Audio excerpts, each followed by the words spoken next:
A cry for patriotism. The Boston Massacre. Facts are stubborn things, and whatever may be our wishes, our inclinations, or the dictates of our passions, they cannot alter the state of facts and evidence. John Adams, a Patriot lawyer, 1770. On March 5, 1770, the British soldiers who were stationed in Boston, Massachusetts, fired at a mob of angry American colonists. On this day, 5 deaths occurred, and today we know this event as the Boston Massacre. 8 British soldiers were brought to court, yet no one wanted to represent them because of what they had done. Did these soldiers even have the right to a fair trial? Who would take responsibility? Long before the Boston Massacre, there was the French and Indian War. This was a colonial war that took place because France and Britain both had fought hard for the colonies in America. Each country strived to have the largest amount of area in the Americas. The conflict, you ask? Both France and Great Britain wanted their own territory. The Native Americans were involved in this too. They found themselves in different groups fighting for both sides. Britain came out on top with a huge amount of land, yet they fell into debt and they began to put taxes on the American colonies. Britain did not want to argue with France anymore, and this resulted in the Proclamation of 1763. The Proclamation of 1763 was an agreement among the British Parliament and King George III. It was to be said that the American colonists were forbidden to move west into the Appalachian Mountains. Saving conflict between the Native Americans and colonists caused struggle between the colonies and Britain. Did the British Parliament have the right to forbid them from their land? Tempers continuing to rise in 1764, the British Parliament passed the first tax on the American colonists. This act was called the Sugar Act. This meant that the colonists had to pay taxes for everyday items. Even though Britain was suffering, the colonists believed in protesting the Sugar Act. In the end, the Sugar Act eventually became reduced by the government of Britain, yet that did not stop them from the act they put in place in 1765, which only caused more tension. In 1765, the Stamp Act was put into place, causing American colonists to pay for a stamp on all paper goods, such as certificates, newspapers, playing cards, and more. It resulted in very angered American colonists. What was the point of paying taxes on things they used every day? The American colonists believed it was unfair, and this resulted in the taxation without representation in 1765. The taxation without representation explains the main reason why American colonists were very angry. They had no one to voice their opinion in the British Parliament. The American colonists were expected to understand why everything was causing taxes. After all, the French and Indian War caused a large amount of debt for Britain. Although many knew about the debt, they believed strongly about being able to be involved within the British Parliament. More and more piled on, and the angrier they became. The Quartering Act of 1765, which was an act that asked colonists to host soldiers in their own home, and they had to provide as much as they could, and the Townshend Act of 1767, that put taxes on things like paint, glass, and tea, were the last 2 acts put into place, causing extreme tension. The tension became noticed, causing conflict and chaos that soon was reflected in the Boston Massacre. Although so much chaos arose, the British soldiers arrived and settled themselves in Boston, Massachusetts in 1768. If the public are bound to yield obedience laws to which they cannot give their approbation, they are slaves to those to make such laws and enforce them. Samuel Adams, member of the Sons of Liberty, 1772. March 5th, 1770. Today, we know it as the Boston Massacre. Massacre, they called it. What is a massacre? According to the definition, it is the act or instance of killing a large number of humans indiscriminately and cruelly. Scenes of an event like this could be passing through your mind. Well, the Boston Massacre does not fit that definition. It was a chilly winter night in Boston, Massachusetts, on King Street. The British soldiers made their rounds, and little did they know, soon they would lose their very own power.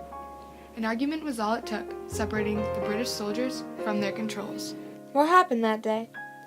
An argument broke out between Hugh Montgomery, a British ruler, and an American colonist. Snowballs were thrown at soldiers, and soon an angry mob formed.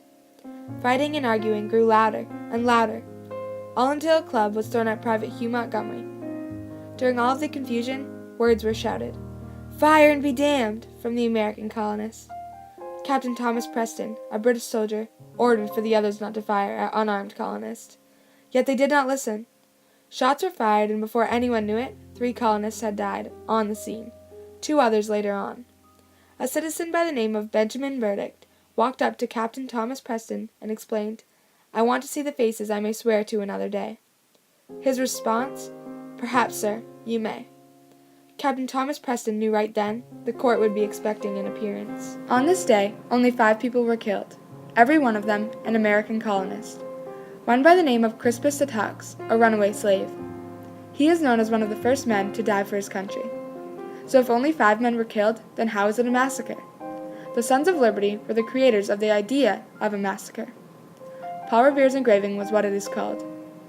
The Sons of Liberty was an underground resistance organization that was made up of men from the New England colonies that protested the acts of the British Parliament. Some of the members of this organization were Paul Revere and Samuel Adams.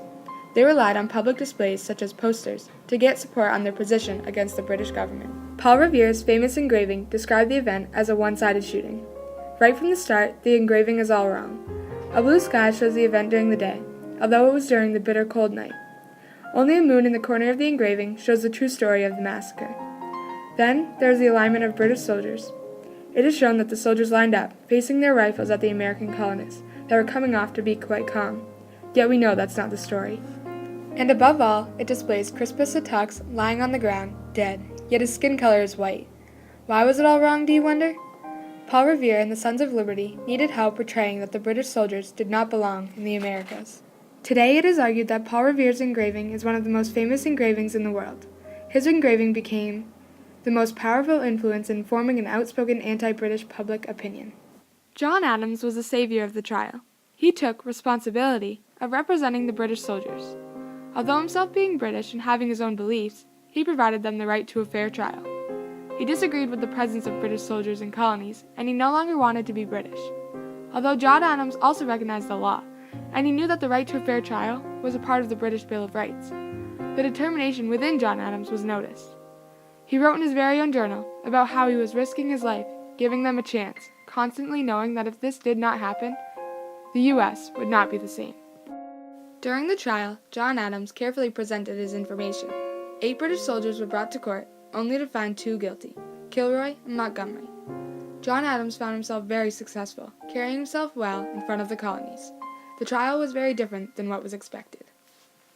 This was the first time a judge had ever said, reasonable doubt, and used the benefit of clergy. This meaning Kilroy and Montgomery, the 2 soldiers that had fired into the crowd, escaped death by praying the benefit of clergy. They had to prove they deserved this by reading the Psalm 51. They did not die, although they did get an M, meaning murder, and they would never again receive the benefit of clergy. Samuel Adams, cousin of John Adams, was a consistent writer throughout the entire trial. He described the soldiers as escaping with blood on their hands. After all, they were set free from the sentence of death. Although so much happened from 1770 to 1772, things passed by very quietly between British colonists and American colonists. The American colonists started to resist by boycotting, or not buying British goods. In 1773, colonists demonstrated frustration by dressing up like Indians and sneaking onto ships in the harbor. From there, they would dump tea into the water. This was called the Boston Tea Party. The British then took to action and closed the port in Boston. In 1774, the First Continental Congress met and created a list of many complaints about the British, only angering colonists more. In 1775, a group of colonists fought against the British Army in the battles of Lexington and Concord. Then, there was the Second Continental Congress, which decided to create the Continental Army. This army involved citizens of the 13 colonies, and they were ready to fight for their rights. Although a small footprint in history, the impacts of the Boston Massacre have changed America into what it has become today. Without the rallying cry for patriotism that came as a result of this event, we would not be where we are today. Also, we might be a different country today if John Adams, Samuel Adams, and even Captain Thomas Preston hadn't taken on responsibilities for others. The right the British had to a fair trial gave and helped preserve reasoning in America, which showed that we were a fair society. Without the results of the Boston Massacre, we would not have created the Continental Army, which has protected us in many ways. The Boston Massacre was just the beginning of the American Revolution, which has shaped us into what we are today. Also, we would not have our U.S. Constitution Bill of Rights. Our Sixth Amendment explains how everyone has the right to a fair trial. Whenever we look back on history, we often wonder why everything happened the way it did.